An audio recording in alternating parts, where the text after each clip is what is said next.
시청자 여러분 안녕하십니까. 지금부터 전국현의 안보정론을 시작하겠습니다. 자, 여러분들 말이죠. 맨 먼저 제 1보는요. 이 한동훈 위원장이 이제 지방 순시가 전부 다 끝났습니다. 아유, 죄송합니다. 지방 순시가 다 끝나가지고 어제 이제 서울을 마지막으로 이제 정리가 됐어요. 처음에 이제 대전서부터 시작하고 전국 이제 이 팔도를 다 누볐는데 완전히 이제 대박몰이다. 이게 이제 모든 언론 평가의 핵심이고요. 그러나 그 이면에 어두운 그림자가 있다. 그 어두운 그림자는 바로 뭐냐? 이게 당 지지율로 올라가야 되는데 안 올라가요. 야, 그 다음에는 이제 총선 심판원을 잠재워야 되는데 이게 안 떨어져요. 그럼 뭐 때문에 그러느냐? 바로 이제 특검 때문에 그렇다. 즉, 윤석열 대통령과의 수직 관계 때문에 그렇다. 이런 기조의 보도들이 연일 나오고 있습니다. 그래서 요 내용을 여러분께 자세하게 정리해 드리도록 하겠고요. 그 다음에 이제 하나는 여러분들께 제가 어제도 이제 방송을 해드렸는데, 이상하게 여러분들 제 방송 최강욱이 망했다. 이 기사를 안 보더라고요. 최강욱이 이거는 뭐 이재명 못지않은 인간 이하죠. 예. 자, 그래서 어제 2심에서 1,000만 원의 벌금형을 맞았어요.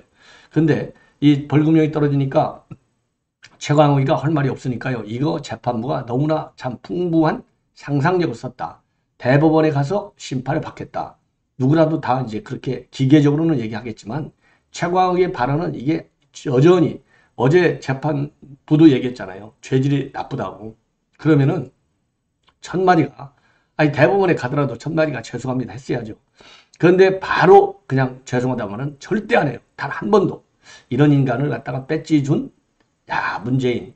이거 문재인도 그러니까 이거 참 인간 이하라고 봐야 되는 거죠. 예. 다 류상종 아니겠습니까? 유유상종. 예. 그래서 그랬더니요. 제가 아주 잘 아는, 제가 자문을 가끔 받는 아주 능력 있는 아주 유능한 그런 변호사 한 분이 왔어요. 이거 최강욱이가 지금 생쇼 하는 거다. 이거 대법원에 상고할 감이 안 된다. 그래서 그 생쇼를 하는 이유는 또 어디에 있는지 한번 짚어보도록 하겠고요. 그리고 이제 오늘 보도에는 이동재 기자의 반응이 나왔네요. 예, 이동재 기자 반응. 자, 그래서 온 몸이요. 이 최강욱이는 이동재 기자 하나만 갖고서도 여기저기 재판이 지금 한두 개 걸려 있는 게 아니에요. 예. 자, 그래서 요 내용. 그 다음에 하나 이제 더 중요한 것 중에 하나는요. 지금 태용 의원이 최근에 한반도에서 지금 안보 위협이 굉장히 심각한데 저도 누차 말씀드리잖아요. 근데 이제 제가 생각하는 거하고 태용 의원 생각하는 거 보면 거의 비슷한데 가끔 이제 틀릴 때가 있어요. 뭐 그건 그럴 수밖에 없죠. 자, 근데 북한을 북한인의 눈으로 보는 대한민국에서 전문가 중에 한 사람인데 태용 의원은 지금 북한 전쟁 일으킬 능력이 안 된다. 뭐 쉽게 얘기하면 이제 그렇게 결론을 낼 수 있어요. 왜? 이제 중요한 단서가 뭐냐? 지금 전쟁 일으키겠다고 하는데, 지금 러시아에다가 이 전쟁 그 물자들, 전부 뭐 포탄 이런 거 팔고 있는데, 이게 말이 안 되는 거 아니냐? 등등. 한두 가지 이유를 대고 있는데요. 참고로 그래서 저는 뭐 다양한 의견을 여러분께 제시해 드리니까, 예, 그래서 태용 의원의 이런 발언도, 왜냐면은요, 저는 사실 정보라고 하는 것이 이제 공개된 정보만 가지고 논평을 하지 않습니까?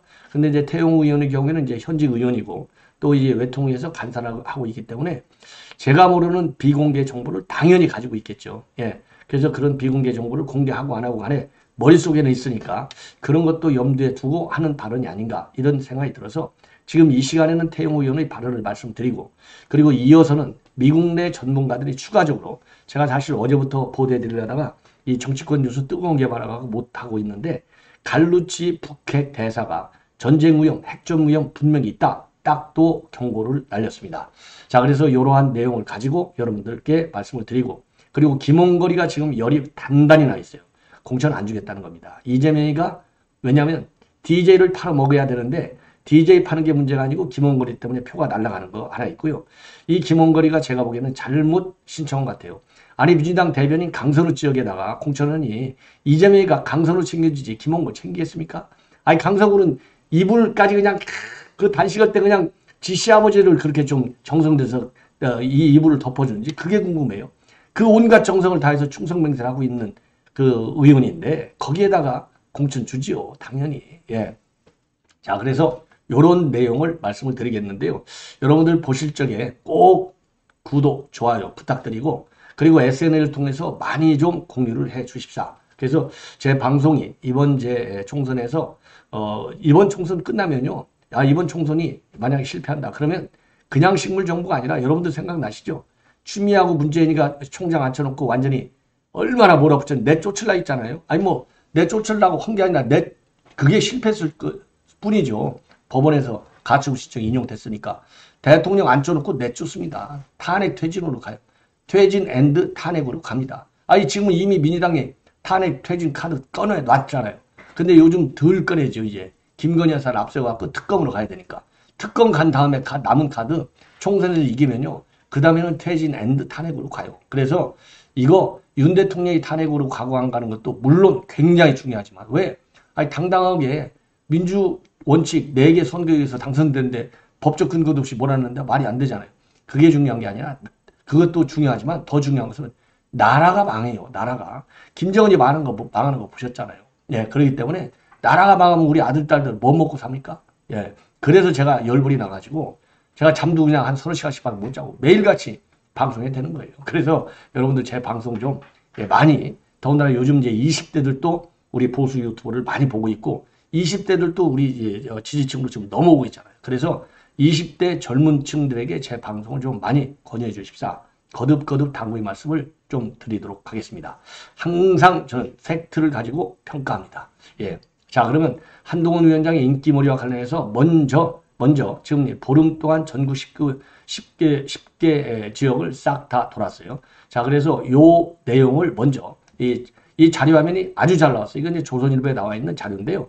예, 이건 뭐 당연히 제가 할 여력이 안 되니까 그래서 맨 먼저 대전, 그러고서 이제 대전에서 대구, 광주, 청주, 수원, 원주, 그 다음에 창원, 이제 원주에서 창원, 부산에 이어서 인천, 서울. 그 지방 먼저 돌면서 대개 이제 수도권 바람을 지방으로 가져간다라고 하는데 지방 바람을 서울로 끌어올리는 이런 전략을 찾은 것이 아니냐. 이렇게 생각이 들고요. 자, 그래서 각 지역에서의 중요 발언. 이게 이제 굉장히 중요한데 대전에서는요, 이 지역 격차 해소를 굉장히 강조했고, 그 다음에 오후 대구에서는 저의 정치적 출생지다. 왜냐하면 대구가 본인의 다른 직접적인 눈에 보이는 가시적인 인연성을 찾기가 어려웠던 것 같아요. 그러니까 내가 대구에서 3시간 동안이나 동대구에서 사진 찍어줬잖아요. 내가 그렇게 나를 좋아하는지 몰랐어요. 그래서 그때 내가 정치하겠다 결심을 했어요. 그래서 정치적 출생지. 그리고 이제 광주에서는 이제 5.18 정신을 헌법에 전문에 수록하겠다. 이것도 우리가 다수당이 돼야 되는 거지 소수당은 안 돼요. 그리고 청주, 이건 이제 좌천. 그 다음에 수원에서는 제2부속실 설치를 공급한다. 원주에서는 강원도의 힘은, 국민의 힘은 곧 강원도의 힘이다. 그리고 창원에서는 금고형 이상 세비는 반납하라. 그리고 이제 부산에서는 이거 뭐 부산 헬기 사건 안 다룰 수가 없죠. 인천에서 국회의원 50명 더 줄여서 250명으로 하겠다. 그리고 이제 어제 서울에서는 이 김경률, 저는 싫어합니다. 어제 제 심야 방송, 이런 사람은 저는 싫어해요. 저는 항상 말씀드리죠. 한 번 배신자는요, 영원하게 그 배신자의 피가 쉽게, 물론 사람에 따라서 가변성이 있죠. 절대화시킬 수는 없지만, 바로 이런 현상이 바로 김경률 입에서 나왔다. 김경률이가 본래 좌파잖아요. 철저한. 그러다가 조국 사태 때 딱 돌아섰는데, 제가 요즘 김경률, 제가 이제 이유를 다시 한번 말씀드리면, 김건희 여사 특검 주장하라 이거예요. 예. 그런데 김건희 여사 특검을 주장하는 것은 더군다나 비대위원 아닙니까? 한두 번이면 끝나는데 매일같이 입을 열어. 그것도 그러면 당내에서 비대위 회의 안에서 해야죠. 비대위 회의에서 공식적으로 다루지 않으면 지금은 김경률이를 회계사로 다루는 언론이 없어요. 비대위원으로 다루는 거예요. 매일같이 정청래가 똑같아. 막말로 얘기해서. 이런 사람을 우리가 어떻게, 저는 한동훈 비대위원장 요 조치에 대해서는 절대 저도 이해 못합니다. 그래서 김경률 저는 강하게 앞으로도 자세히 변화가 없으란 제 방송에 얼마나 영향이 있든 없든 간에 확실하게 제가 비판하겠습니다. 자, 그래서 저는 김경률의 왜 동의를 못하는지 그 이유는 이미 자세하게 어제 심야 방송을 통해서 말씀드렸고요. 예. 자, 그래서 이제 과제는 뭐냐 이렇게 해서 뛰어다녔는데 정권 교체와 정부 지원 여론의 이거 한국 갤럽 기준입니다. 예. 여기가 한국 갤럽은 성향이 우리하고는 조금 거리가 있어요. 참 아시죠? 그래서 이제 선호도는 이렇게까지 많이 올라갔어요. 6%나. 그런데 이게 정부 견제론과 정부 지원론에는 영향이 없다. 여기에 이제 정말 답답한 그런 구석이 있는데, 글쎄요, 이거 뭐, 본래 이제 시 뜨거운 방은 시 식는다고 하잖아요. 예, 그런 것처럼, 지금 한동훈 위원장이 사실 이제 이 체제가 수립한 지가 이제 벌써 오늘 18일이니까 한 뭐 25일쯤 됐는데, 20여일이 좀 넘었는데, 조금은 시차를 두고 나타날 수밖에 없는 거 아니겠어요? 예. 그러니까 아직은 이제 개인인데, 개인이 비대위원장, 비대위원장은 당의 책임자, 당의 책임자는 이 당정에 있어서 가장 중요한 축. 이제 그리고 그 다음에 이제 오늘부터 공약 가지고 승부를 건다. 예. 그래서 지금 이제 공약 대전이 벌어진다. 그래서 저도 이미 여러분께 말씀드린 대로 공약 경쟁을 하면 민주당에 따라올 수가 없다. 왜? 이미 문재인한테 5년간 실패한 정책의 연장선상 플러스 그거보다 더 나쁜 포퓰리즘 정책 이외에는 없어요. 경제정책에서는 포퓰리즘, 안보정책에서는 김정은한테 굴종, 시진핑한테 벌벌, 그리고 미국은 버리는. 이 카드 갖고 지금 뭐 우리가 안보가 지켜질 수 있겠어요? 이미 5년간 망했다는 거 아시지 않습니까? 그거를 윤석열 대통령이 다 지금 살려놨잖아요. 근데 요거를 또 망가뜨려? 그러면 이제 우리 후손들이, 예, 항상 김정은의 총구가 문제가 아니라 김정은의 핵을 머릿속에 이고 산다는 말이 실제화되어 있는 지금보다도 더 위험한 관계에 빠진다. 그래서 그 과거에도 그랬잖아요. 나 이러면은 나 이민 갈래 이런 얘기가 나왔잖아요. 이민 간다고 해결이 됩니까? 이민 가보십시오. 더 애국심이 더 생겨요. 자, 그래서 이러한 나라를 과연 우리 후손들에게 넘겨줄 것이냐. 미래 비전이요. 무슨 뭐 멋있게 뭐 학자들 아니면 전문 관료들이 뭐 몇 시간씩 몇 날씩, 아니 저도 현직 때 다 날새가면서 작업해봤어요. 미래 비전 이런 거. 예. 뭐 옛날에는 그런 뭐 용어가 지금 이제 미래 비전이지만 다 장기 프로젝트 다 이거 안 하는 관료 사회, 이거 안 하는 싱크탱크, 이거 안 하는 이 전문가들이 어디가 있습니까? 어느 나라든지 다 하죠.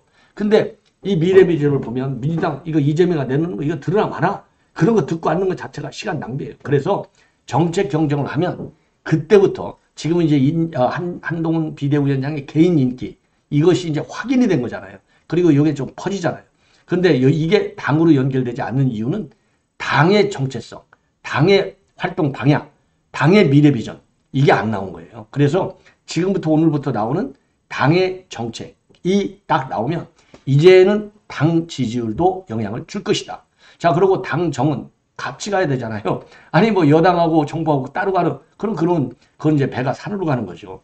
당연히 같이 가야 되는 겁니다. 이거를 갖다가 수직적 당정관계라고 하는 당정관계를 평가할 수 있는 요인들이 어마어마하게 많은데 딱 하나 변수를 집어넣어가지고 당정관계가 수직적이 아니야. 그게 말이 당정관계가 수직적이 아니라는 얘기지. 실제 야당이 주장하는 것은 한동훈 위원장 당신은 왜 윤 대통령 안 들이받나? 딱 이거거든요. 지금 김경률이가 지금 윤 대통령 김건희한테 들이받는 거잖아요. 그런 것처럼 왜 너 들이 안 받냐는 얘기잖아요. 예. 그래서 제가 어제 밤에도 그랬잖아요. 이수정 이런 사람이 어떻게 인재 영입 민호냐. 맨날 입 놀리고. 예? 지금도 김건희 여사 계속 물고 들어지잖아요. 제가 김건희 여사를 뭐라고 그럴까요? 근거 없이 논리 없이 옹호하고 윤석열 대통령 그런 게 아니에요. 특검 주장하라 이거예요. 시스템 안에서 주장하라 이거죠. 비대위원이니까. 그리고 언론에서 하더라도 한두 번만 하라 이거죠. 3번, 4번 입만 열리면 언론에서 묻기만 하면 저도 방송 출연 다 해봤어요. 리타이어하고 나서 저도 재능 기부 차원에서 누가 하라고 그래갖고 방송 출연 엄청 많이 다녔습니다. 예. 자, 그러면은요, 이 방송 출연할 때 딱 사전에 질문지가 와요. 나 이거 안 하겠다. 그러면 방송에서 안 해요. 그리고 질문은 그래도 오는 경우 있어요. 안 한다고 해놓고. 아니, 그러면 거기에서 답변할 수 있는 방법 얼마나 많습니까? 예. 아니, 한동훈 의원한테 배울 거 그런 거 아니에요? 비대위원장 하면서? 비대위원 하면서. 예. 그래서 제가 반대를 하는 것이다. 그래서 이제 당 지지율이 올라가고 윤 대통령 지지율도 같이 올라갈 수 있는 그리고 기회가 온다. 그리고 이 당정 관계를 수직적 관계라고 하는 변수 하나만 가지고 보면 이게 민주당이 원하는 프레임인데 당정 관계를 그렇게 봐서는 단순화시켜서 보지 말아라. 그만큼 대한민국 국가 정부의 기능이 다원화되어 있고 대한민국 자유민주주의의 다양성이 굉장히 넓어지고 있다. 그런 측면에서 단정관계를 수직관계 하나로만 보고 밀어붙이는 민주당의 프레임에 우리가 말려들면 안 된다. 이런 말씀을 드리는 겁니다. 자, 이 정도로 이제 제가 하고요. 그 다음에 김홍걸 얘기를 좀 지금부터는 제가 좀 짤막짤막하게 하겠습니다. 김홍걸이가 말이죠. 예, 후보 검증에서 부적합 판정을 받았다고 합니다. 자, 그런데 이거는 약간 헷갈려요.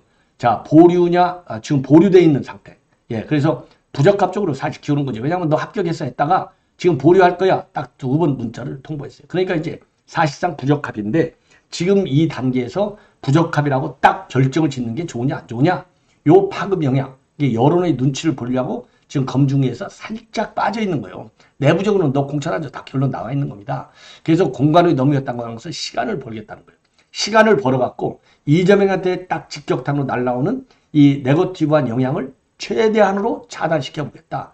그래서 공간을 넘긴 거예요. 판결을 못해서 그런 거 아니죠. 아, 이미 나는 너 떡 안 줄래 결론 나와 있어요. 그러니까 지금 김홍근이는 이유도 없이 왜 나를 보류시키냐 이런 불만의 표시를 하고 있어요. 그러나 버스는 지나갔다. 이렇게 생각이 듭니다. 그래서 김홍근이는요, 아버지의 영향력을, 그리고 김대중 대통령의 아들들은 이미 아버지 이름을 더럽혔잖아요. 네, 어쨌든지 간에 더럽힌 요인이 더 많지 않습니까? 미안한 얘기지만, 네, 큰 틀에서. 아니, 뭐, 저한테 이의 제기도 좋아요. 뭐, 제가 얼마든지, 저하고 뭐 공개 토론해도 좋아요. 24시간. 뭐, 얼마든지. 자, 그래서 이 김홍걸의 경우에는요, 이 비례대표로 입성을 해서 재산신고 누락해가지고, 2020년 제명됐다가 작년 7월에 복당이 됐고, 복당해서 과정에서 민화협의 대북 송금 지원 사업 유혹 의혹이 제기됐고, 그리고 또 자산 거래, 이 가상 자산 거래 논란으로 구설수에 올라와 있습니다. 그리고 앞에 말씀드린 대로 이 재산 신고 이거 잘못했다. 이거와 관련해서는 벌금 80만 원을 받은 바 있습니다. 자, 그래서 지금 이제 그래서 지금 이제 제가 보기에는 이제 끝났다. 그리고 또 하나 끝날 수밖에 없는 게, 김홍기를, 강서 거기는요, 광주랑 똑같아요. 민주당 나오면 무조건 돼요. 99.99%가.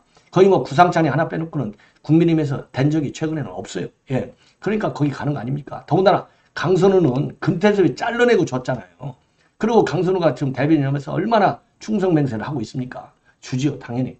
자, 그리고 지금 현재 그러면 검증의 심사를 걸리고, 그러니까 제가 여러분들 이제 충분히 이해하셨는지 모르겠어요. 왜 검증위가 공관위를 넘겼냐?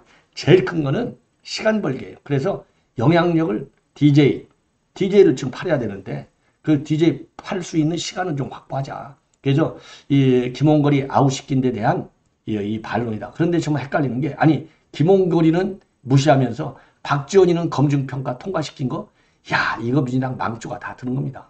그리고 지금 7명, 지금 긴가민가 한 사람들이 누구냐? 김민석, 김민철, 김병욱, 양기대, 양이원영, 신정훈, 이양혁. 요런 사람들이 지금 아직 검증의 결과를 기다리고 있고요. 그리고 검증 신청을 하지 않은, 그러니까 이제 불출마나 마찬가지죠. 임종성, 정필모, 신현영은 이태원 참사 때문에 망한 사람. 예, 요 정도 말씀을 드리겠습니다. 자, 그리고 이제 최강욱 말씀을 드리겠는데, 최강욱이가요, 지금 검언유착 하면 채널A 검언유착 하면 추미애 하면 윤석열 대통령 식물권 행사, 수사지휘권 행사가 바로 이 채널A 사건이가 아닙니까? 이걸 가지고 이성윤이가 망하기 시작한 거 아니에요. 자, 그래서 지금 이재명 재판장으로 있는 김동현, 대장동 재판장 김동현, 이 김동현이라는 인간이 말이죠. 이거 채널A 기자를 갖다가 대한민국 헌법사상 처음으로 강요 미수죄 혐의로 구속을 시킨 인간이 바로 김동현이에요. 그래서 김동현 재판장 이거 믿으면 안 된다. 우리가 계속 모니터하고 압박을 가야 되겠다. 요 얘기를 하는 거예요. 왜냐하면 김동현이가 지금 이 여론을 조금 신경 쓰고 있어요. 제가 보면 왔다 갔다 하잖아요. 예. 가만히 놔두면 지멋대로 가요. 가만히 놔두면 제2의 유창훈이가 됩니다. 예. 그래서 유창훈 이퀄 김동현 이렇게 생각하시면 될 것 같아요. 자, 그래서 김동현이가 채널A 기자를 구속시켰는데 이게 법원에서 전부 무죄가 됐어요.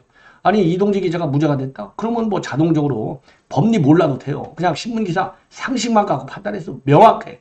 그 정도로 팩트가 가짜라는 것이 명확하다. 이동재 기자가 무죄? 그러면 최강욱이는 무조건 유죄죠. 그렇지 않습니까? 자, 그래서 그동안의 1심 판결 비방 목적이 없다라고 해서 무죄를 선언했다가 항소심인가요? 예, 고법. 여기에서 유죄 판결을 받았어요. 유죄 판결을 받은 이유는 이게 완전히 사실이 아니라는 것을 알면서 SNS에다가 사실이 아닌 내용을 갖다 올려놨다. 이거예요. 그게 전혀 반성의 글이 없는 것이죠. 예. 자, 이게 그래서 이제 사실관계를 왜곡한 게 분명하다. 예. 그리고 두 번째로는 이 기자를 갖다가 이 허위 제보를 공모한 나쁜 기자다. 요 인식을 주려고. 이게 이제 결국은 비방할 목적인 것이죠. 자, 그래서 검언유착 구도로 몰고 가려는 아주 고의성이 있었다. 이렇게 생각을 하고 판결을 하고 유죄 판결을 내렸어요. 자, 이렇게 유죄 판결을 내리니까 뭐라고 얘기했느냐? 대법원에서 정상적 판단을 받을 수 있다. 그리고 이 항소심 재판장이 너무나 상상력을 많이 발휘했다. 이렇게 비판하고 나섰어요. 예, 그래서 대법원에서 정상적 판단을 받을 수 있을 것이다. 이렇게 돼 있는데 문제는 뭐냐? 최강욱이는요 지금 민사 소송도 걸려 있어갖고 지금 이거 전부 실패가 아니라 벌과금이 지금 나오고 있어요. 자, 그래서 요거와 관련해서 두 가지 포인트만 제가 말씀을 드리겠습니다. 하나는 이동재 기자의 반응이 어제는 안 나왔는데 지금 나왔어요. 반드시 끝까지 책임을 묻겠다. 이렇게 얘기를 했고요. 그리고 또 이미 이동재 기자는요. 민사소송, 명예훼손을 따른 손해배상 민사소송에서도 승소하고 있습니다. 자, 그래서 이 민사소송의 경우에는요. 지금 이제 이동재 기자한테 300만 원을 배상하라 해서 지금 이제 대법원 최종 판단만 나와 있어요.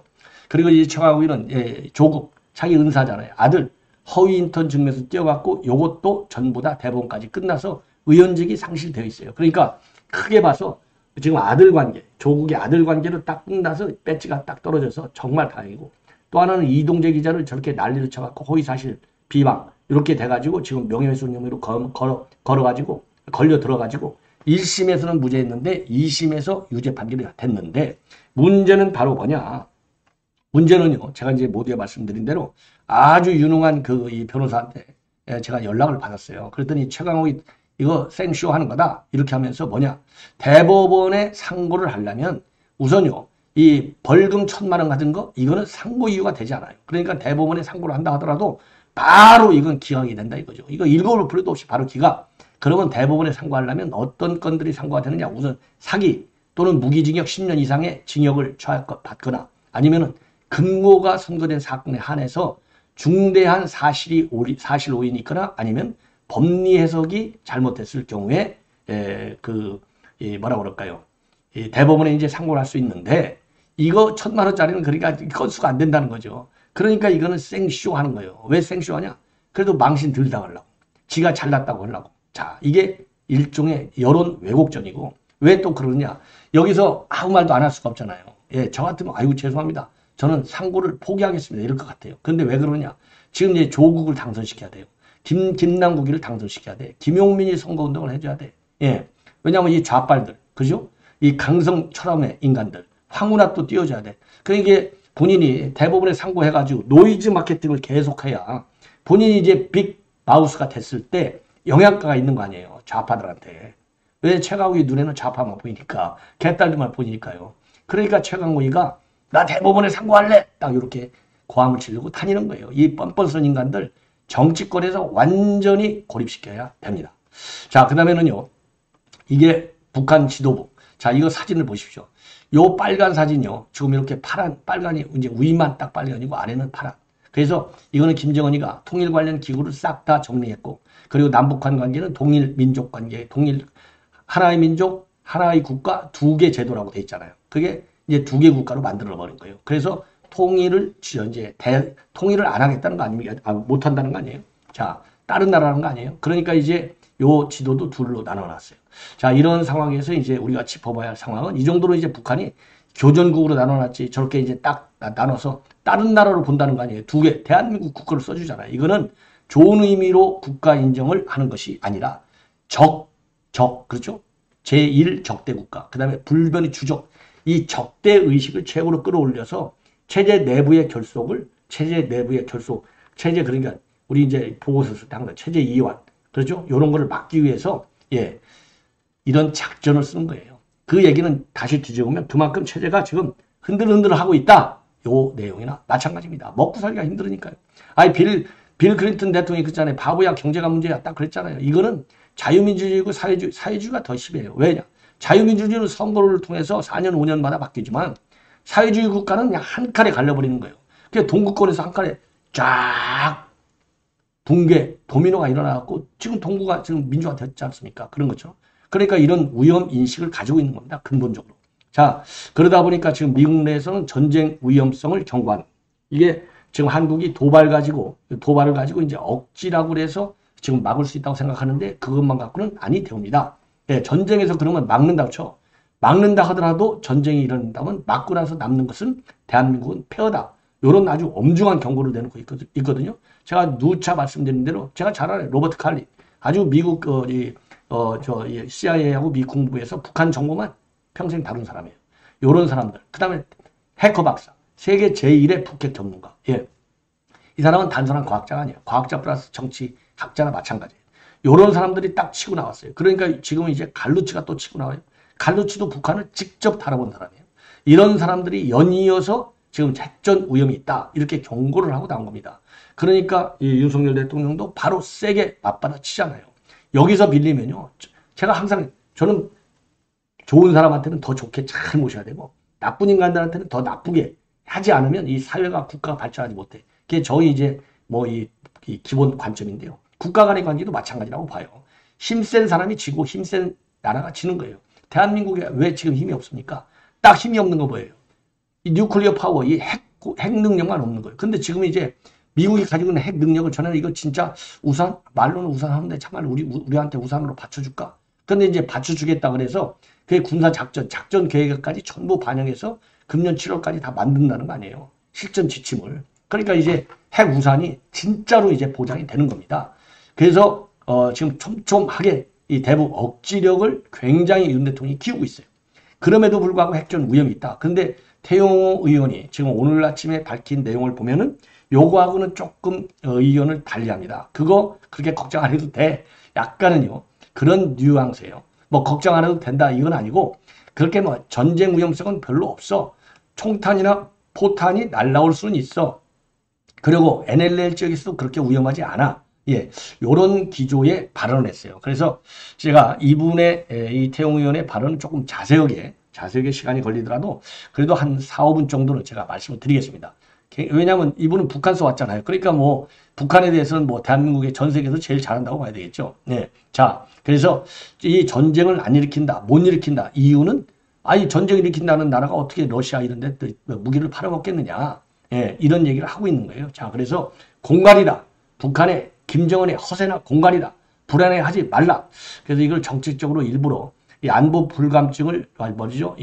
옛날에는 이제 그런 거 있었잖아요. 지나치게 위기의식을 갖고 이런 것은 오히려 이게 코리아 디스카운트로 연결된다. 이렇게 됐는데 지금 거꾸로 이제는 반대로 지금 태용 의원은 얘기하고 있어요. 자, 그래서 전쟁을 준비한다면서 자기네 무기를 남의 나라에 파는 것은 앞뒤가 맞지 않다. 김정은의 허세나 공갈에 불안해할 필요가 없다. 예, 이렇게 얘기를 했습니다. 예, 그리고 약점을 감추기 위해서 역으로 대남 공세 수위를 높이고 있는 것이다. 한미동맹이 굳건한 이상 북한이 쉽사리 도발하지 못한다.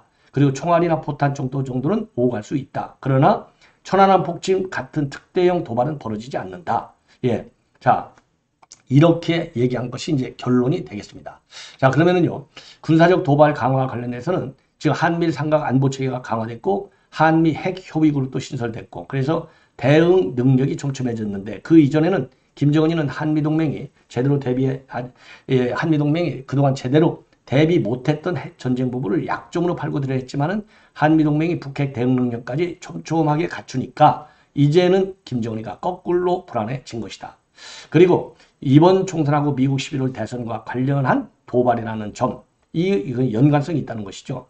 자, 그래서 지금 김정은 입장에서는 트럼프가 당선돼 갖고 다시 대화하기를 바라고 있다. 예, 그래서 대화하지 않는 바이든 이거 잘못됐다. 이런 인식을 미국민들한테 주고 싶어하는 것 같다. 예, 그래서 도발 수위를 자꾸 높이는 거다. 그리고 한국 총선에 당연히 영향을 준다. 그래서 국민의힘은 힘에 의한 평화를 그리고 민주당은 이기는 전쟁보다는 더러운 평화를 주장하고 있는데 김정은이는 양당의 주장 가운데서 국민들이 어떤 선택을 할 것인지를 들여다보면서 잔꾀를 쓰고 있고 총선이 임박할수록 도발 수위를 한층 더 올릴 것이다. 그리고 도발이 총선에 주는 영향은 별로 없을 것이다. 지금 이렇게 도발을 하는 이유는 도발 이외에 다른 선거에 영향을 줄 수 있는 방법이 있겠느냐. 그리고 내부 결속 의존도도 있다. 그래서 특히 MZ세대 몰래몰래 우리 한국 영화 다 보고 있다. 예. 자, 그러면서 한국을 동등하면서 북한 MZ세대들이 통일되는 기대를 갖고 있는데 김정은이가 헌법의 민족 개념과 평화 통일을 빼면서 그런 북한의 MZ세대에게 통은 없다. 이렇게 단념시킨 것이라는 겁니다. 자, 그리고 이제 윤 대통령이 지난 16일 날 북한이 도발해 오면 몇 배로 응징하겠다고 얘기를 한 건데 이건 아주 잘한 발언이다. 가만히 있으면 더 큰 이 도발이 올 것인데 이렇게 세게 나가니까 거꾸로 이 북한이 도발을 못하는 거 아니냐. 예. 그래서 지난번에 우리 군이 2배 이상의 대응 사격한 건 잘했다. 예. 그리고 지금 이제 이재명이가 말이죠. 당장 전쟁이 내일 일어나도 이상하지 않을 정도로 한반도 평화가 내몰리고 있다고 한 발언. 이거 잘못된 것이라는 것이죠. 자, 그래서 북한이 도발 수위를 높이고 통일하면 안 된다고 할 때 우리 정치권이 우리는 한민족이고 앞으로 꼭 통일 숙명을 안고 있다. 이렇게 한 몫을 대하는데 김정은이 도발 수위를 높인다고 해서 비난의 화살을 우리 정부로 돌리면 김정은은 더 기고만장하고 더 비극적인 결과를 가져올 수 있다. 이렇게 밝히고 있습니다. 그리고요. 실제 도발 수위를 높이다가 도발로 실제로 이어질 것 아닌가 그랬더니 도발 가능성이 전혀 없다고 하기는 어렵지만은 총이나 포탄이 오갈 수 있지만은 천안함 폭침과 같이 특대형 도발은 일어나지 않을 것이다. 물론요. 천안함 폭침이 특대형 도발은 맞지만 이보다 더 큰 도발도 일어날 수 있다라고 하는 전제하에 이 대비 계획을 세우는 것이 기본이다. 이 점을 저는 말씀을 드리고 싶어요. 자 그러면서 왜 그렇게 판단하느냐? 그 특대형 도발. 아니 외국 나라에다 무기 팔아먹는 주제에 어떻게 도발을 하겠느냐? 이런 얘기를 하고 있어요. 예. 자 그러면서 이렇게 얘기하고 있네요. 지금 북한은 자기네가 가진 포탄과 미사일 상당수를 우크라이나와 전쟁 중인 러시아에 팔고 있고 생산하는 족족 다 가고 있다고 하는데 당장 돈이 급하니 군부대에 배치한 것까지 팔고 있을 거라. 그런데 한편으로는 한국과 미국이 이런 사정을 알고 갑자기 쳐들어오면 어떡하지? 라고 하는 걱정이 있다. 김정은이 올해 당장 전쟁을 일으키겠다고 생각한다면 러시아에 자기네 무기를 컨테이너에 실어서 대량으로 보내는 게 앞뒤가 맞느냐. 그러니까 허세를 떨면서 마치 자기가 큰 일을 벌일 것처럼 굴면서 한국과 미국을 위축시키는 것이다. 제가 보기에는 이거 허세 떤다? 절대 허세가 아니라고 봅니다. 실리를 추구하는 거예요. 돈도 벌고 기술도 러시아 기술도 두려워. 철저한 실리 추구. 그래서 핵 고도화 작업에 딱 써먹기 위해서 그러는 것이지 절대로 이건 허세가 아니다. 왜? 지금 제일 큰 게 뭡니까? 돈이 없어서 그래요. 돈이 없어서 지금 물건을 파는 겁니다. 돈이 없어서. 그리고 전쟁을 해야 되는데 지금 우리 한미 양국의 이 첨단 군 장비를 따라갈 수 없잖아요. 지금 미국, 북한 기술로는. 그러니까 기술도 들여오고 돈도 벌고 꼭 먹고 알 먹고 그래서 가는 거예요. 그래서 대남 전쟁 능력을 최고도로 키워 올리는 거예요. 그래서 지금 김정은이가 가지고 있는 이 핵 작전이 허세가 아니라는 것을 보여주기 위해서 이렇게 지금 정책과 전략을 다 헌법까지 뜯어 고치고 있는 것이다. 저는 심각하게 봅니다. 예. 그리고 군사이전 의심받는다는 거. 잦은 도발이 러시아의 군사이전과도 관련이 있다. 북한이 최근에 발사한 군사정찰위성 고체연료 극초음속 미사일 대단히 고도화된 기술이고 북한 입장에서는 러시아의 무기를 넘기는 지금 시점에 최대한 군사적 실험을 많이 하면서 과거 극복하지 못했던 기술을 도입해야 하지 않겠냐. 그리고 북한 내부 사정 어떤가? 김정은의 레토릭과 달리 북한 주민들의 분위기는 전쟁은 무슨 이런 생각을 하고 있다는 거죠. 농사 준비하고 공산당 간부들이 공장 생산 독려하고 있다. 진짜 정세가 불안할 때는 평양에서 저녁마다 야간 공습공보 훈련하는데 지금은 하지도 않는다. 이렇게 입장을 내놓고 있습니다. 자, 참고적으로요. 제가 이미 이 논평할 부분은 논평을 했고 여러 차례 많이 말씀드렸기 때문에 주로 태영호 의원의 발언을 중심으로 해서 분석해 드렸습니다. 다시 한번 말씀드립니다. 핵전 가능성은 상존한다. 커지고 있다가 저의 지론입니다. 시청자 여러분 이것으로 본 방송을 마치겠습니다. 대단히 고맙습니다.